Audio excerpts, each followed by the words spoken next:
Hello and welcome to Love Thy Lawyer, where we talk to real lawyers about their lives in and out of the practice of law, how they got to be lawyers, and what their experience has been. I'm Louis Goodman, the host of the show, and yes, I'm a lawyer. Nobody's perfect.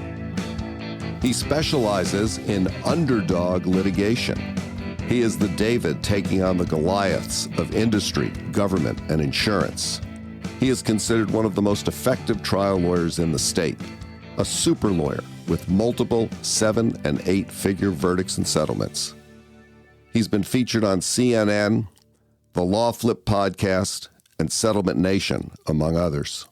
He has successfully argued in front of the California Supreme Court. He has numerous professional awards and honors. Arash Homampour, welcome to Love Thy Lawyer. Thank you for having me. Sounds like a pretty cool dude you were just introduced. I hope I can live up to that billing. I will. Don't worry about it. Don't try and tell my audience that you're not the superstar that you are. We're all superstars. I think the goal is just to get out of your own way and let your superstardom shine. Well, hopefully you can share with us a few of the secrets of doing that. Before we get into that, where exactly is your practice? It's a virtual practice in the sense that we have a physical office with some staff in Sherman Oaks, California, but it's kind of irrelevant to where we practice. We practice all up and down the California coast, primarily in Southern California. And how would you describe your practice? We are an exclusively trial-based practice, meaning we take a very limited number of cases, all mid-7-figure to 8-figure value. Every single case we take with the intention of taking it to trial unless the defendant offers enough money that it's unreasonable to settle or not settle. We have 10 attorneys, but at one time we'll only have about 30 active cases, which is a very small caseload for that number of attorneys. Where are you from originally? Well, originally I was born in Chicago to two Persian or Iranian immigrant parents. Came to LA when I was 10 when we vacationed here and saw how beautiful it was with all the palm trees and the smell of jasmine in the hills. Told my dad, why are we living in Chicago where I have to shovel ice and deal with the dreaded winters of Chicago? And the rest is history. So where did you go to high school? In Los Angeles area? I went to high school in West LA at a school called University High School, which is like Beverly Hills Light. So every single one of my friends was rich, went skiing, bought fancy clothes, had a car at 16, none of which I had, all of which was a definite motivator for me to be successful in life because we were the outlier Iranian family. We didn't have a lot of money, which was okay. I didn't mind it at all in the sense that it definitely lit a fire and let me appreciate working hard for what you get in life. Uni's a public school, correct? It is a public school. When you graduated from uni, is it okay if I call it uni? That's what we called it. That's what I thought. When you graduated from uni high school, where did you go to college? I went to USC. Interestingly enough, that school was not the great school it is today. I mean, it was a good school, but it wasn't like a top 10 school back then. You would go to USC when you couldn't get into UCLA because all the kids who took AP courses were going to UCLA with you. How was your experience in college? I would take screenwriting, acting, music mixing. I took all these interesting courses each semester that kind of lent the flavor to like enjoy the college experience rather than dread it in terms of all the prerequisites. At some point after college, you went to law school. Did you go directly to law school after college, or did you take some time off? Directly. I tell people that I needed to incubate some more in the academic world before I was ready to hit the real world. Although I was working part-time to full-time from age 16, 17 on. So the entire time I was in college, entire time I was in law school, I worked. But I went straight from college to law school because I really just wanted to get going on my career. When did you first decide you wanted to be a lawyer? Probably when I went to law school. It was back in the day when LA Law was on TV. And so it was either you go get an MBA and go into the world of finance, or you go to law school and become a lawyer. And I thought being a lawyer looked cooler and more engaging and more fun. So that's the path I took. And literally because it looked better on LA Law. When you got out of law school, what did you first do as a legal job?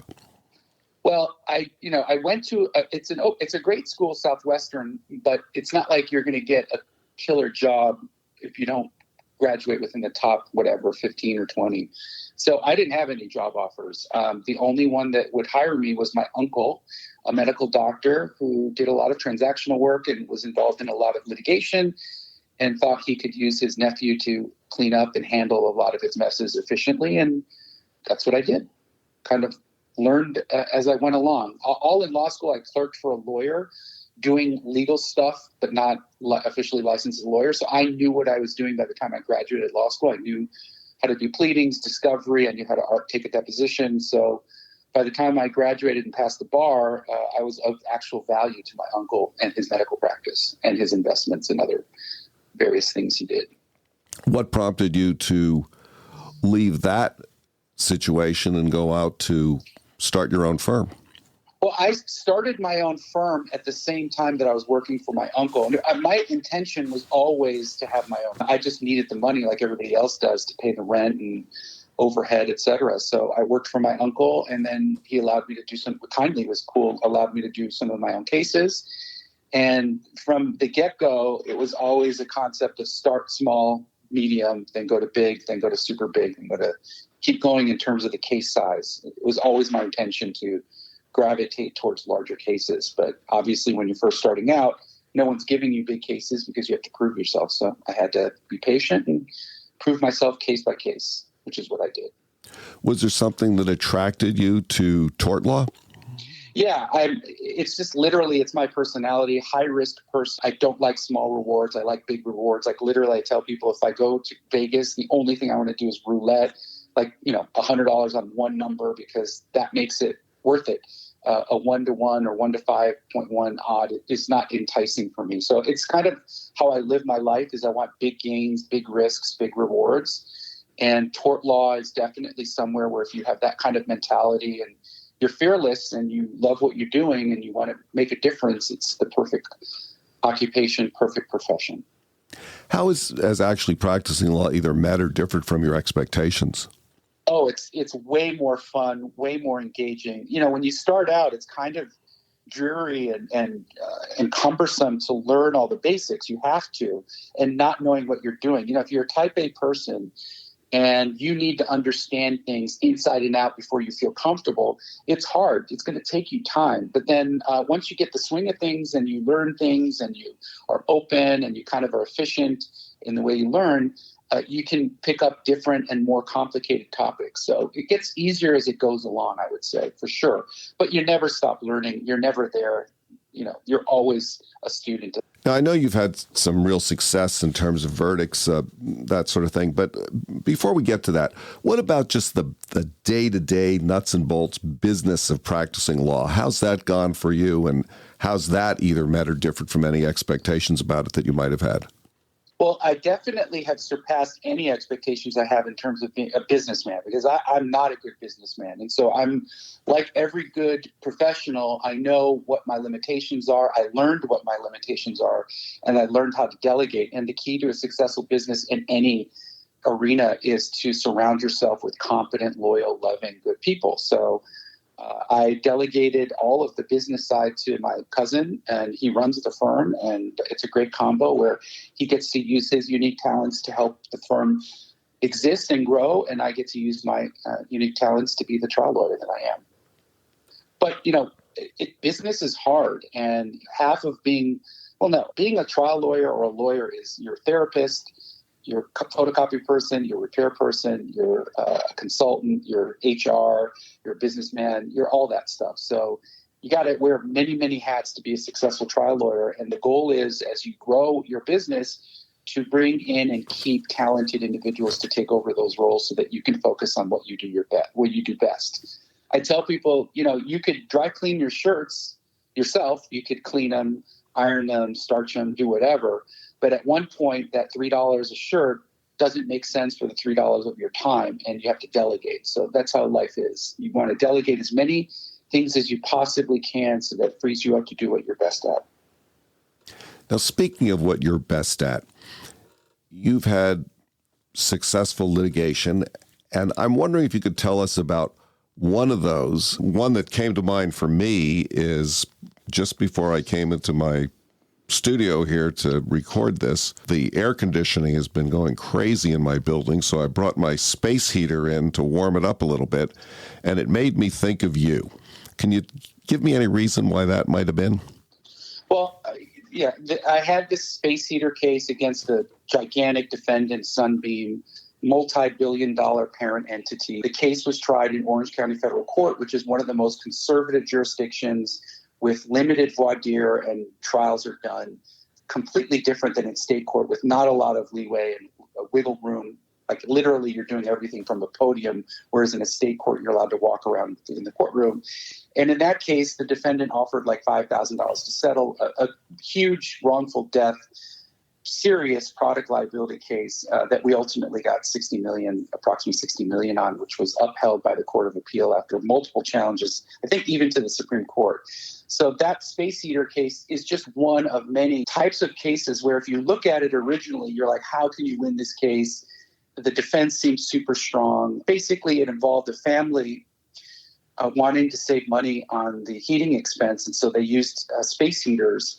And they used a particular space heater, which was a radiant heater, where even though it was marketed with an internal safety device that would shut it off in case it overheated or started a fire, the logic or design of radiant heaters is that if anyone understands them, especially this manufacturer who didn't, you can't put a safety device internally that would measure radiating heat 3 feet away because it doesn't measure it. And the radiated heat 3 feet away is greater than what would trigger the safety feature of this heater. So in essence, they're selling a space heater with a safety feature that they should know doesn't work, but the consumer doesn't know. And so essentially this individual buys this heater, a family, puts it near clothing. The clothing catches on fire. The internal device designed to turn it off to prevent a fire doesn't work.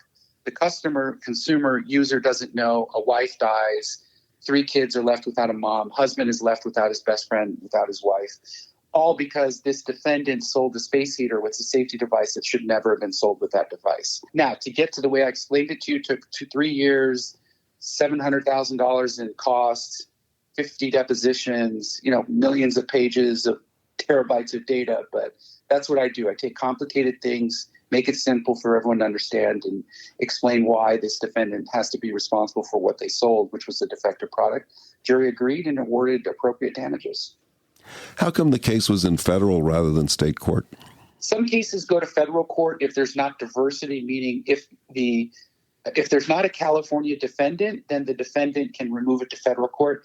The funny thing is these defendants remove cases to federal court because they think they have an advantage, because federal courts are they're unforgiving, super fast, super technical.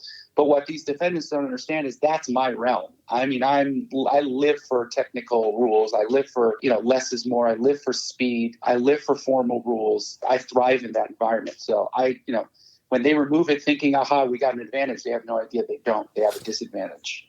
Most people are afraid of federal court because you sometimes either get limited voir dire or no voir dire because it's a unanimous jury verdict requirement, because it's more formal. I don't care what jurisdiction it's in. If it's a righteous case, I'm going to win it if it's winnable. Is there anything that you know now that you really wished you knew before you started practicing law? Yeah, be nice. When you start out as a young attorney, kind of got a chip on your shoulder, especially when you're doing personal injury and people think, you're like literally you'd be handling these high-end cases, and these defense attorneys who call themselves trial attorneys have either never tried a case or don't know what they're doing. They look down on you and they treat you with disrespect, which is ultimately a good thing because they don't see you coming. But it does produce in an unevolved version of yourself hostility, anger. And I wish I knew earlier that those ways of reacting are counterproductive and not necessary. I'd like you to talk a little bit more about that, because I know you've given this some thought about the importance of treating other attorneys well, treating judges well, treating the people around you well, and how that really is a tactic that works. Well, look, my rule is always be nice. I'm always nice. You get more with sugar than you do with poison. Never do personal attacks. But I definitely believe if someone's lying or pulling a fast one, you need to call it out. What do you think's the best advice you've ever received? Stop talking and listen. We tend to, attorneys love to hear themselves talk. And I'm one of those that I interrupt people and finish their sentences for whatever reason. So one of the best things someone ever told me is like, shut up and just listen. Do you think the system's fair?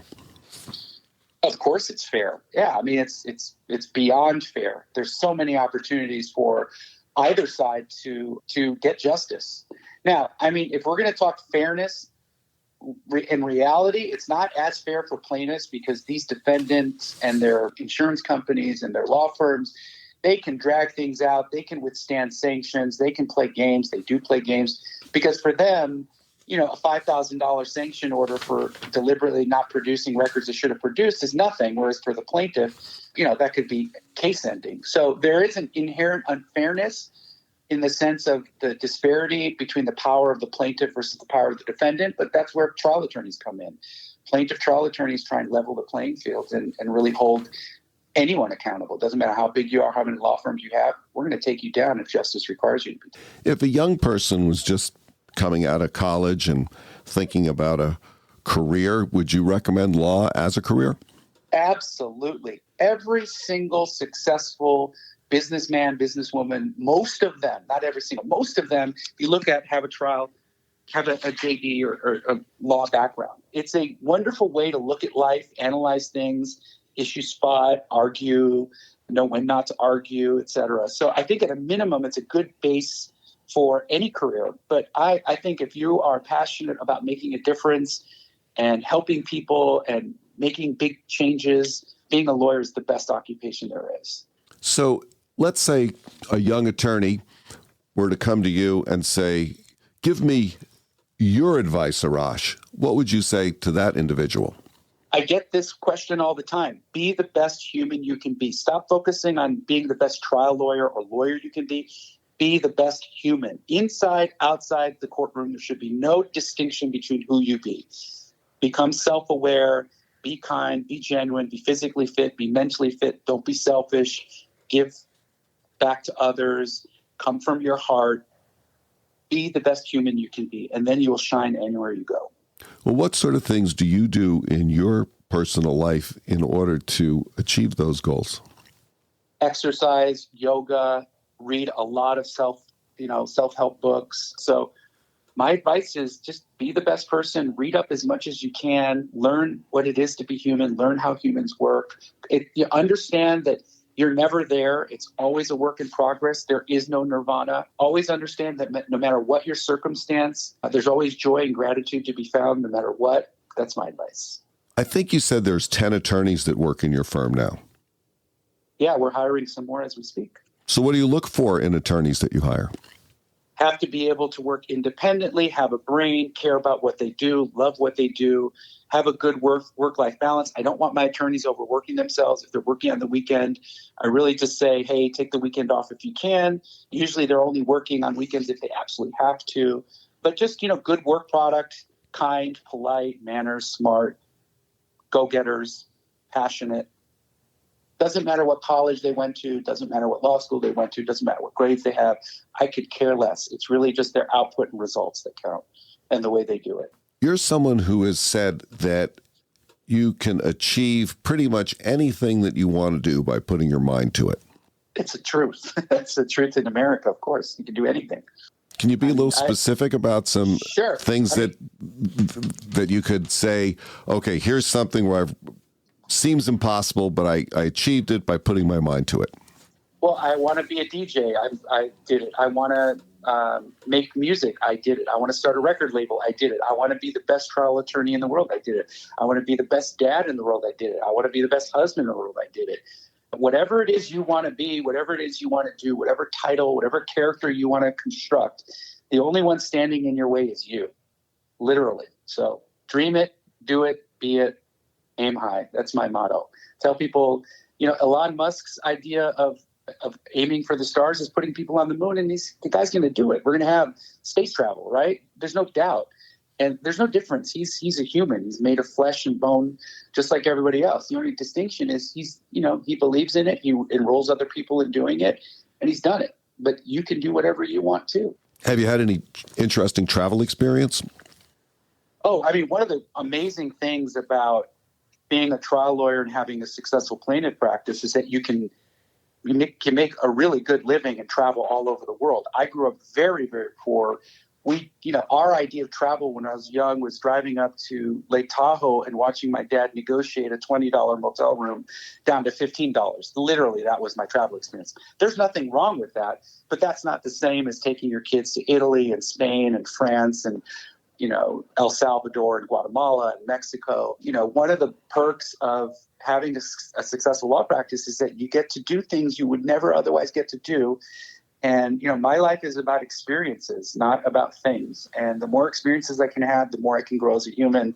The world is a beautiful place, and there's nothing better than sharing it with your kids. From age 5 to 20, whatever. It's one of the best things you could do is travel with your children. Any place in particular that you thought was really great? We've gone everywhere from like fancy Lake Como to Paris to one of our most favorite trips was we went on a houseboat in Lake Powell or Lake Mead, one of those two. And it was one of the most beautiful places. If you've ever been, it looks like a lake on a moon. I mean, it's literally one of the most breathtaking places. And it was one of the funnest, most simple trips. A bunch of families rented a houseboat together and went water skiing and jet skiing and wake surfing on the lake with our kids. And it was really just normal, simple, beautiful, the grandeur of California and the world we live in, sharing it with your friends and family. Nothing better.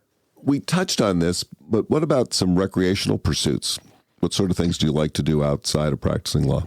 Well, I mean, I've been going to clubs since I was 13. I just love music, and I love house music and techno music. So one of my big endeavors these days is DJing, and I just DJ'd in Vegas at this big club by fortuity, happenstance, serendipity. But I love DJing. I love seeing DJs. I love going to clubs.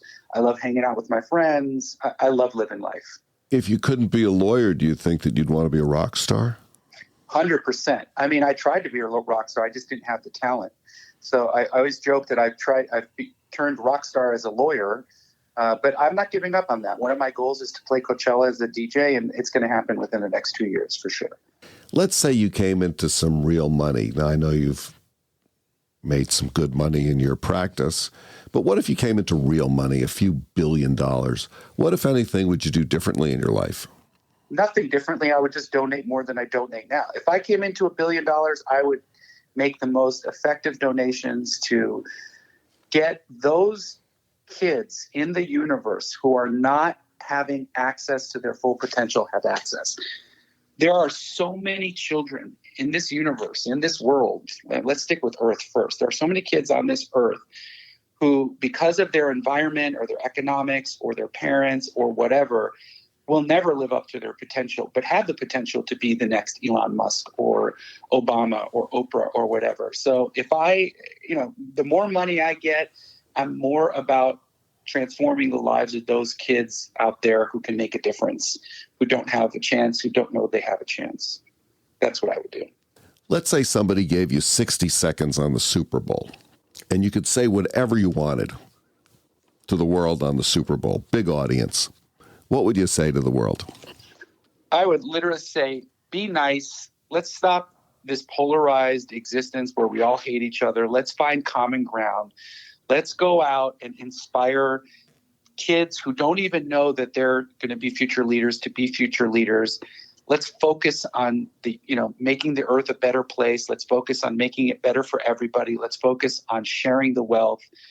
Most of the people that I talk to for this podcast are people who I know fairly well, but I don't know you at all. But it's everything that I've read and seen and heard about you is pretty impressive. So I really am honored to talk to you. I'm honored to talk to you. Thank you for giving me your audience. I appreciate it. Thank you so much for joining me today on the Love Thy Lawyer podcast. It's been a real pleasure to talk to you. Thank you so much for having me. Really, I enjoyed this immensely. Very efficient and thorough. Thanks. That's it for today's episode of Love Thy Lawyer. If you enjoyed listening, please share it with a friend and subscribe to the podcast. If you have comments or suggestions, send me an email. I promise I'll respond. Take a look at our website at lovethylawyer.com, where you can find all of our episodes, transcripts, photographs, and information. Thanks as always to my guests who share their wisdom, and to Joel Katz for music, Brian Matheson for technical support, and Tracy Harvey. I'm Louis Goodman.